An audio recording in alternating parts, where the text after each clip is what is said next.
Gold trusted gold buyers మీరు తాకట్టు పెట్టిన బంగారాన్ని విడిపించి ఈ రోజు ఉన్న మార్కెట్ ధరకు కొనబడను. Ban corruption not connection. Yes, నేపాల్లో సోషల్ మీడియా బ్యాన్ కాదు చేయాల్సింది. ఆ దేశంలో ఉన్నటువంటి కరప్షన్ ఏదైతే ఉందో, అవినీతి అక్రమాలు అవుతున్నాయి. దానికి తోడుగా అక్కడ ఉన్నటువంటి నిరుద్యోగం కావచ్చు, ఆర్థికంగా ఉన్నటువంటి అసమానతలు కావచ్చు, లేకుంటే నెపోటిజం కావచ్చు, రాజకీయాలకి సంబంధించి వాళ్ళ వారసులే మళ్ళీ రాజ్యం ఏలేటువంటి పరిస్థితి ఉంది. కాబట్టి అదంతా మాకు వద్దు అని నినదించినటువంటి అక్కడ ఉన్నటువంటి యూత్తో నేపాల్ అంతా ఇప్పుడు రణరంగమైంది. ఒక పీస్ఫుల్ ప్రొటెస్ట్గా మేము చేయబోతున్నాము అని చెప్పినప్పటికి కూడా అక్కడ విచ్ఛిన్నకర శక్తులు ఎంటర్ అయ్యాయి. కాబట్టే నేపాల్ అంతా ఇప్పుడు రణరంగంగా మారింది అనేటువంటి పరిస్థితులు కనిపిస్తున్నాయి.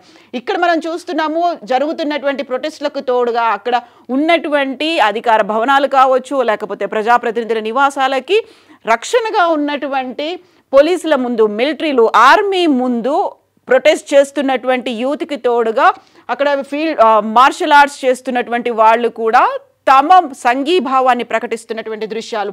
సో వేలాదిగా కాదు, లక్షలాదిగా నేపాల్లోని రాజధాని కాఠ్మండుతో పాటుగా నేపాల్ దేశవ్యాప్తంగా ఇలాంటి నిరసనలే కనిపిస్తున్నాయి. దీనికి ప్రధానమైనటువంటి కారణం ఫేస్బుక్, ట్విట్టర్, దాంతో పాటుగా అక్కడ ఉన్నటువంటి లింక్డ్ఇన్, రెడ్డిట్, ఇన్స్టాగ్రామ్ ఇలాంటి మాధ్యమాలని, సోషల్ మీడియా అకౌంట్స్ అన్నిటినీ తమ నియంత్రణలోకి తీసుకోవాలనుకున్నటువంటి నేపాల్ ప్రభుత్వం వాటన్నిటిని బ్యాన్ చేసింది. దీనికి ప్రధానమైనటువంటి కారణంగా చెప్తుంది కమ్యూనికేషన్స్ రంగానికి చెందినటువంటి రిజిస్ట్రేషన్ అనేది నిర్ధారిత గడువులోగా ఈ సంస్థలు చేసుకోకపోవడం వల్ల ఇలా 26 సోషల్ మీడియా సంస్థలని మేము బ్యాన్ చేస్తున్నాము అన్నట్టుగా నేపాల్ ప్రభుత్వం అనౌన్స్ చేసింది. అయితే వాటన్నిటినీ తమ ఆధీనంలోకి తీసుకోవాలని నియంతృత్వ ధోరణి కనిపిస్తోంది అనేటువంటి ఉద్దేశంతో సుదాన్ గురుంగ్ అనేటువంటి ఒక స్వచ్ఛంద సేవా సంస్థ నడుపుతున్నటువంటి కార్యకర్త ఇచ్చినటువంటి పిలుపు. అందులోనూ ప్రధానంగా మనకు సోషల్ మీడియా ఎంతలా ఉపయోగపడుతుంది, మనం మన సమాచారాన్ని చేరవేసుకోవడానికే కాదు ఇంకొకరికి సహాయపడడానికి కూడా సోషల్ మీడియా ఉపయోగపడుతుంది. అలాంటి సోషల్ మీడియాని ప్రభుత్వం బ్యాన్ చేసింది. అందుకని మన నిరసనగా అది కూడా చాలా పీస్ఫుల్ ప్రొటెస్ట్ చేస్తూ ఒక ప్రాంతంలో మనం అందరము కలుద్దాము అంటూ సుదాన్ గురుంగ్ ఇచ్చినటువంటి పిలుపుకి అక్కడికి కాలేజ్ స్టూడెంట్స్ అలాగే స్కూల్ స్టూడెంట్స్ కూడా తమ యూనిఫామ్లు, స్కూల్ బ్యాగ్స్తో పాటుగా బుక్స్తో అక్కడికి చేరుకున్నప్పటికీ వాళ్ళు చేస్తున్నటువంటి ఉద్యమం జెన్ జీ మూమెంట్గా చెప్తున్నటువంటి ఆ ఉద్యమంలో విచ్ఛిన్నకర శక్తులు ఎంటర్ అయ్యాయి. కాబట్టే ఇంతటి దారుణమైనటువంటి పరిస్థితులు ఇప్పుడు కనిపిస్తున్నాయి. నేపాల్ నగరం అంతా కూడా ఇంక్లూడింగ్ సోషల్ మీడియాని బ్యాన్ చేయాలని చెప్పినటువంటి సుప్రీంకోర్టు భవనంతో సహా పలు కోర్టు భవనాలను కూడా అగ్నికి ఆహుతి చేశారు. అటు రాష్ట్రపతితో పాటుగా అక్కడ ఉన్నటువంటి ప్రధానమంత్రులు కావచ్చు, ప్రతిపక్ష నాయకులు కావచ్చు, కేంద్ర మంత్రులు, ఎంపీలు, వీళ్ళందరి నివాసాలు ప్రతిపక్షమా లేకుంటే ప్రభుత్వ పక్షమా ఇలాంటిది ఏది చూడకుండా ప్రతి అధికార ప్రతినిధితో పాటుగా అధికారిక భవనాలకి సంబంధించి నిప్పు పెడుతున్నారు. అక్కడ ఉన్నటువంటి ఆస్తుల్ని ధ్వంసం చేస్తున్నారు. దీనికి ఇప్పుడు జెన్జీ మూమెంట్తో పాటుగా ఇంకొక మూమెంట్ కూడా మొదలైంది. అందులో stop nepotism in politics, nepo కిడ్స్ని బ్యాన్ చేయాలి, నెపో బేబీస్ని ఇక్కడికి రాకుండా చేయాలి. రాజకీయాలనేవి లేకుంటే ప్రభుత్వం అనేది పాలన కేవలం కొన్ని కుటుంబాలకి మాత్రమే పరిమితమైంది, అది కాదు మాకు కావాల్సింది అనేటువంటి ఒక ఉద్యమం జెన్జీ మూమెంట్తో పాటుగా బ్యాన్ నెపో కిడ్ మూమెంట్ అనేది కూడా యాడ్ అవడంతో ఇప్పుడు దేశవ్యాప్తంగా దగ్ధం అవుతోంది. అక్కడ రక్తసిక్తమైనటువంటి పరిస్థితులు కనిపిస్తున్నాయి. జరుగుతున్నటువంటి అల్లర్లలో 22 మంది చనిపోయారు, 300 మందికి పైగా గాయపడ్డారని ఇప్పటికైతే అధికారికంగా వస్తున్నటువంటి సమాచారం. ఈ అల్లర్ల నేపథ్యంలోనే ప్రధానమంత్రి ఓలీ రాజీనామా చేశారు. అక్కడి నుంచి ఆయన పారిపోతారు, దుబాయ్కి వెళ్ళిపోతారు అనేటువంటి వార్తలు కూడా వినిపిస్తున్నాయి. ఇక మరోవైపు ఇంత పెద్ద ఎత్తున అల్లర్లు జరుగుతూ ఉండడంతో అక్కడున్నటువంటి మంత్రులని కూడా వీధుల్లో అలాగే ఎక్కడ పడితే అక్కడ వారిని తరిమి కొడుతున్నటువంటి దృశ్యాలు కూడా కనిపిస్తున్నాయి. వీరి నుంచి బయటపడడానికి అక్కడ ఉన్నటువంటి మంత్రులు లేకుంటే అధికారులకు సంబంధించి అప్పటికప్పుడు రెస్క్యూ టీమ్స్ అలర్ట్ అవుతున్నాయి. ఆర్మీ కూడా రంగంలోకి దిగింది. వారిని హెలికాప్టర్లలో సురక్షితమైనటువంటి ప్రాంతాలకి, బంకర్లకి తరలిస్తూ ఉన్నారు.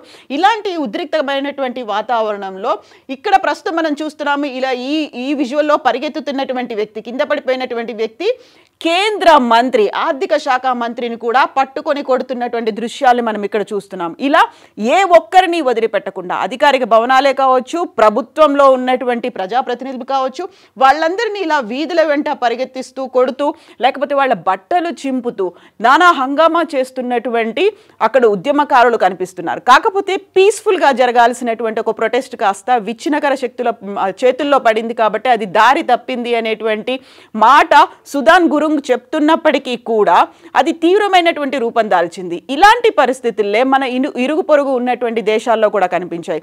2022లో శ్రీలంకలో కూడా ఇలాంటి పరిస్థితే కనిపించింది. ఆ తర్వాత బంగ్లాదేశ్లో ఆ పరిస్థితి కనిపించింది. ఇప్పుడు ప్రస్తుతం నేపాల్లో కూడా కనిపిస్తుంది. అక్కడ ఉన్నటువంటి అవకతవకలు కావచ్చు, అక్రమాలు కావచ్చు, లేకపోతే ఒక పారదర్శకత లోపించడం అనేది, దీంతో పాటుగా అక్కడున్నటువంటి యువతకి నిరుద్యోగం, ఉద్యోగ అవకాశాలు లేకపోవడం, ఇవన్నీ కూడా ఒకదానికొకటి యాడ్ అయిన తర్వాత ఇలాంటి ఉద్రిక్తకరమైనటువంటి పరిస్థితులు ఏర్పడ్డాయి. అండ్ మేము ఇక్కడ చాలా క్లియర్గా ఎవరైతే గాయపడ్డారో, ఎక్కడైతే అగ్నికి అవుతున్నటువంటి భవనాలు ఉన్నాయో, లేకుంటే మరణించిన వారి విజువల్స్ని మేము చూపించదలుచుకోలేదు. ఎందుకంటే అది మీడియా ఎథిక్స్కి వ్యతిరేకంగా ఉంది కాబట్టి వాటన్నిటిని మేము చూపించదలుచుకోలేదు. కాకపోతే అక్కడున్నటువంటి వేరీ అవర్ ట్యాక్స్ మనీ, మేము కట్టినటువంటి డబ్బంతా ఎక్కడ పోతోంది అనేటువంటి నిరసనకారులు, ఉద్యమకారులు నేపాల్లో రోడ్ల మీదకి వెల్లువలా వచ్చినటువంటి దృశ్యాలు అయితే కనిపిస్తున్నాయి. గతంలో నేపాల్కి సంబంధించి చూసుకుంటే నేపాల్లో రాచరిక వ్యవస్థే కనిపించేది. రాజులే నేపాల్ని రాజ్యమేలే వాళ్ళు, వారి ఆధ్వర్యంలోనే ప్రభుత్వం కూడా నడిచేది. ఆ తర్వాత అది కాస్త మెల్లిమెల్లిగా మావోయిజం వైపు వెళ్ళింది. ఆ తర్వాత ప్రజాస్వామ్యం వైపు వస్తుంది అనుకున్న దశలో ఇప్పుడు సడన్గా మేము కమ్యూనిస్టులము అనేటువంటి భావన కూడా కలుగుతోంది. ఒకప్పుడు హిందూ దేశంగా ఉన్నటువంటి నేపాల్ని హిందూ దేశం కాస్త పేరు మార్చి మేము సెక్యులర్ అని చెప్పినప్పటికీ కూడా అది సెక్యులర్ భావనలు కాకుండా కమ్యూనిజం భావనలు ఉన్నాయి అనేటువంటి అభిప్రాయం నేపాల్లో చాలా చోట్ల వినిపిస్తుంది. ఈ దశలోనే ఇప్పుడు మాకు మళ్ళీ రాచరిక వ్యవస్థ కావాలి అని వినిపిస్తున్నటువంటి ఆ నినాదాలు కూడా అక్కడ కనిపిస్తున్నాయి. మేము కట్టినటువంటి ట్యాక్స్ మనీ అంతా ఎక్కడ పోతుంది అనేటువంటి అభిప్రాయం అక్కడ వ్యక్తమవుతోంది. అది ఆగ్రహావేశాలకు కూడా దారి తీసినటువంటి పరిస్థితి ఇక్కడ మనకు కనిపిస్తోంది. సో ఇక్కడ యూత్ అని లేదు, లేకుంటే చిన్న పెద్ద అని కూడా లేదు, ఆడామగ లేదు, ప్రతి ఒక్కరూ రోడ్ల మీదకి వచ్చి నిరసన చేస్తున్నటువంటి దృశ్యాలు.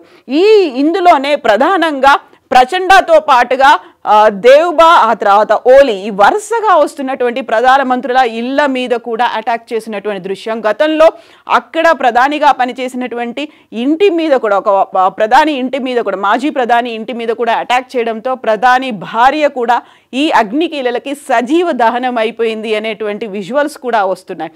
యాక్చువల్గా ఇంత తీవ్రమైనటువంటి ఆగ్రహానికి గురైన తర్వాత మళ్ళీ అక్కడ సోషల్ మీడియాని పునరుద్ధరించినప్పటికీ కూడా ప్రస్తుతం ఉన్నటువంటి పరిస్థితుల నేపథ్యంలో ఆర్మీ చీఫ్ వెళ్ళి ప్రధానమంత్రి ఓలీకి చెప్పారు, మీరు కనుక రాజీనామా చేస్తే ఇక్కడ పరిస్థితులు శాంతించేలా మేము చర్యలు తీసుకుంటాము, ఆర్మీ రంగంలోకి దిగుతుంది, ఉద్రిక్తతలు జరగకుండా మేము చూసుకుంటామని ఆర్మీ చీఫ్ చెప్పినప్పటికీ కూడా ఇప్పుడు ఆర్మీ చేతుల్లో కూడా జరుగుతున్నటువంటి ఈ ఉద్యమం, నిరసన అనేది అరికట్టలేని పరిస్థితిలో చేరుకుంది. ఈ నేపథ్యంలోనే అక్కడ మేయర్గా పనిచేస్తున్నటువంటి వ్యక్తి పేరు మాత్రం నెక్స్ట్ ప్రధానమంత్రిగా వినిపిస్తోంది. ఎట్ ద సేమ్ టైం మళ్ళీ రాచరిక వ్యవస్థ రావాలి అనేటువంటి దాంతో పాటుగా అసలు ఎవరి మీద నమ్మకం లేనటువంటి పరిస్థితి ఉంది అనేది, Gen Z movement, ban nepo kid movement, లేకపోతే నెపో బేబీస్ మూవ్మెంట్, ఇలాంటివన్నీ వినిపిస్తున్నాయి. కాబట్టి ఇప్పుడు భారతదేశం కూడా అక్కడున్నటువంటి భారతీయుల మీద జాగ్రత్తగా ఉండాలి అనేటువంటి గైడ్ లైన్స్ను కూడా జారీ చేసింది.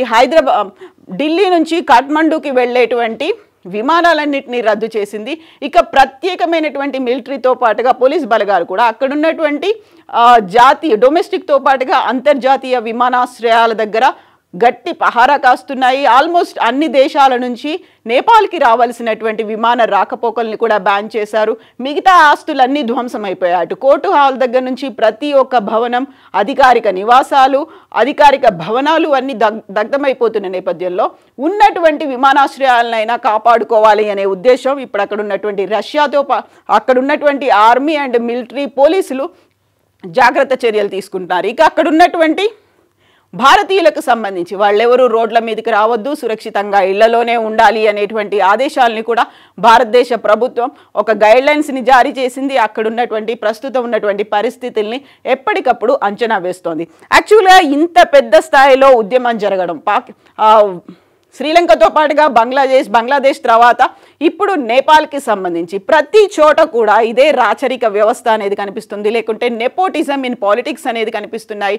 ప్రతి చోట కూడా అవినీతి అక్రమాలు అనేవి ఉన్నాయి, ఆశ్రిత పక్షపాతం ఉంది, ఒక పార్షియల్గా ఉన్నటువంటి పరిస్థితి ఉంది. అక్కడ పారదర్శకత అనేది లోపించింది కాబట్టి, బయాస్డ్గా ఉన్నారు కాబట్టి నిరుద్యోగం అనేది ఎక్కువగా ఉంది. అక్కడ ఉన్నటువంటి యువతకి కావాల్సినటువంటి అవకాశాల గురించి కావచ్చు, పరిశ్రమల గురించి, అభివృద్ధి గురించి, సంక్షేమం గురించి ఫోకస్ పెట్టలేదు కాబట్టి యువతే స్వచ్ఛందంగా పాల్గొంటున్నటువంటి మూమెంట్స్ని మనం ప్రస్తుతం చూస్తున్నాం. ప్రతి చోట యువత లీడ్ రోల్ ప్లే చేస్తూ ముందుకెళ్ళినటువంటి పరిస్థితి అయితే కనిపిస్తుంది. బట్ నేపాల్కి సంబంధించి ఇప్పటికైతే 22 మంది చనిపోయారు, 300 మందికి పైగా గాయపడ్డారనేటువంటి సమాచారం ఉంది. కాబట్టి ఇప్పుడు పరిస్థితిని అదుపులోకి తీసుకోవడానికి అక్కడ ఉన్నటువంటి ప్రభుత్వం, ప్రధానమంత్రి ఓలీ రాజీనామా చేసిన తర్వాత ఆ రాజీనామాని యాక్సెప్ట్ చేసినటువంటి రాష్ట్రపతి కూడా రాజీనామా చేశారు. ఇప్పుడు మొత్తం ఆర్మీ మాత్రమే ఉంది. ఆర్మీ చేతుల్లో ఉన్నప్పటికీ కూడా ఇలాంటి పరిస్థితుల్లో ప్రతి వీధిలోనూ కనిపిస్తున్నాయి. కాబట్టి next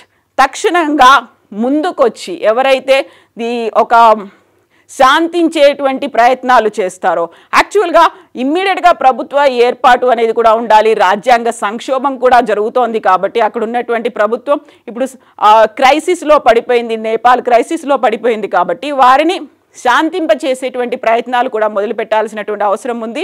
at the same time ప్రజలు ఎవరినైతే కోరుకుంటున్నారో అటు ప్రతిపక్షము ఇటు ప్రభుత్వం పక్షం అధికార పక్షము అన్నిటినీ వ్యతిరేకిస్తూ వస్తున్నారు. కాబట్టి అందరికీ సమన్వయంతో పనిచేసే ఒక న్యూట్రల్ పర్సన్ కోసమైతే ప్రధానమంత్రిగా ఎన్నుకోవడానికైతే చర్చలైతే జరుగుతున్నాయి. బట్ వాటికి ఎంత సమయం పడుతుంది? రోజులు గడుస్తున్నాయి. ఇప్పటికి 3 రోజుల నుంచి అక్కడ ఉన్నటువంటి ఆగ్రహం, ఆవేశాలు అయితే చల్లారలేదు. బట్ కొంతకాలం పడుతుంది. కాకపోతే చేయాల్సినటువంటి చర్యలు ఇరు దేశాలతో పాటుగా భారతదేశం కూడా అక్కడ ఉన్నటువంటి చర్యల్ని సమీక్షిస్తోంది. And for more videos, Please subscribe to iDream. Please subscribe to iDream. Please subscribe iDream. And please subscribe to iDream. For more videos, subscribe to iDream. please like, share and subscribe to the channel. Congratulations, iDream. Subscribe to iDream. Subscribe to iDream. So subscribe to iDream Media. iDream ki iDream team andarki huge congratulations. Please subscribe iDream Media. Please subscribe to iDream. Subscribe iDream. Please subscribe to iDream. iDream అంటే నా కళల channel subscribe చేసుకున్న నోరు తిరుగుతలేదు, మీరైతే గంట గుర్తు కొట్టండి. For more such videos, please subscribe to iDream. Subscribe to iDream. Please subscribe to iDream. Please subscribe iDream Media. Please do subscribe to iDream. Please subscribe to iDream Media. For best entertainment and information, please subscribe iDream. And don't forget to subscribe to iDream.